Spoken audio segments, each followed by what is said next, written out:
Tiger মুরগি পালন করে মাসে ৩ থেকে ৪ লাখ টাকা আয় করেন কেয়া নামের এক গৃহবধূ। মাসে প্রায় ৩ থেকে ৩.৫ লাখ টাকার বাচ্চা সেল করি। ফরিদপুর পৌরসভার চুনাঘাটা মহল্লার বাসিন্দা মহসিনা আক্তার কেয়া ঘরোয়াভাবে মাত্র ৭টি মুরগি দিয়ে যাত্রা শুরু হয় তার। কিছুদিন পর সেই মুরগি থেকে ৫টি ডিম পেয়ে স্বপ্ন দেখেন খামার করার। আমার পরিবারের পুষ্টি চাহিদা মেটানোর জন্য ৭-৮টা মুরগি পালন করি। যখন আমি প্রথম দিন আমার খোপ থেকে 5টা ডিম সংগ্রহ করি তখন আমার আনন্দে বুকটা ভরে ওঠে। তখন আমি ভাবলাম যে না, এ থেকে বাণিজ্যিক আকারে কিছু করা যায় কিনা।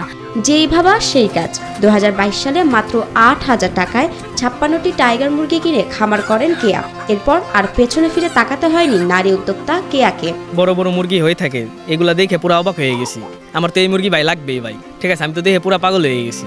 সাধারণ মুরগির ওজন ১ থেকে ১.৫ কেজি হলেও গৃহবধূ কেয়ার ফার্মের এক একটি মুরগির ওজন হয় প্রায় ৭ থেকে ৮ কেজি। এটি মাংসের জন্য খুব লাভজনক। এই যে আমার হাতে মোরগটা দেখছেন, এই মোরগটা প্রায় ৭ থেকে ৮ কেজি ওজন রয়েছে।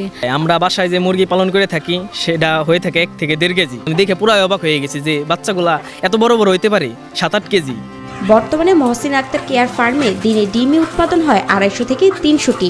সেই ডিম থেকে মাসে বাচ্চা উৎপাদন হয় প্রায় ৮,০০০। যখন নাকি এটা ডিমে আসে তখন আমি দেশি মুরগি দিয়ে বাচ্চা উৎপাদন করি। ওইগুলো ডিমে আনতে আমার প্রায় 5 মাস সময় লেগে গেছে। ওই 5 মাস পরে এগুলো যখন প্রায় 300 প্যারেন্টস রেডি হয়ে গেছে তখন আমি প্রায় 200 থেকে 250 ডিম প্রতিদিন সংগ্রহ করি। এত ডিম তো আমি দেশাল মুরগি দিয়ে ডিম ফোটানো সম্ভব না। তখন আমি 800 ক্যাপাসিটির একটা ইনকিউবেটর মেশিন নিলাম। এখন আমি সপ্তাহে 2 বার, মাসে 4 বার প্রায় 8,000 বাচ্চা উৎপাদন করি।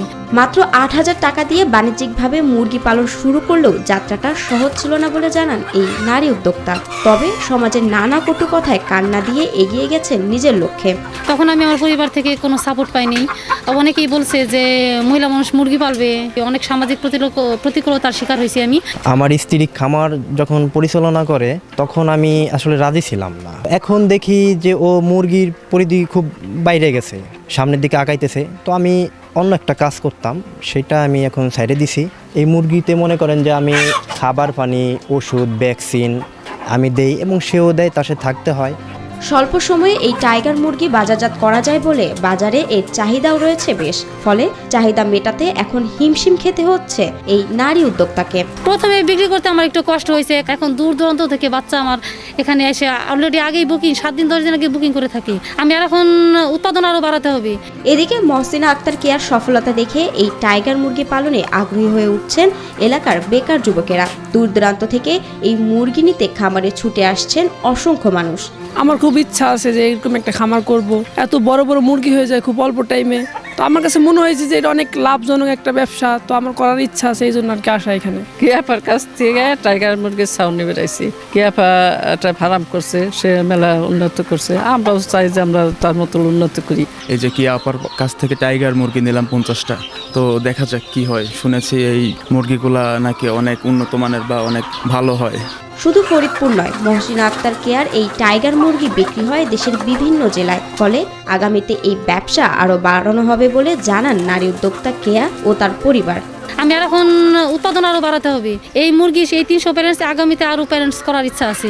বেকার যুবকরা এই চাকরিতে যে টাকা ইনভেস্ট করবে ওই টাকা দিয়ে যদি এই টাইগার মুরগির খামার করে ইনশাআল্লাহ সমাজেও প্রতিষ্ঠিত হতে পারবে, আর্থিক দিক দিয়েও লাভবান হতে পারবে। আমরা এই মুরগি যদি উৎপাদন বাড়াইতে পারি পুষ্টির জন্য, প্রোটিনের জন্য, সরকারেরও কিন্তু একদিকে লাভ হবে। কারণ বিদেশ থেকে আমাদের কোনো কিছু আনতে হবে না। বেকার বাইরে যদি এই খামারিগুলো করি তাহলে আমাদের বাংলাদেশের ভিতরে সব কিছু থাকলো, ঠিক আছে। আমাদের সরকারের বাইরে থেকে আনতে হলো না, আমাদের দেশের সম্পদ দেশেই থেকে গেল।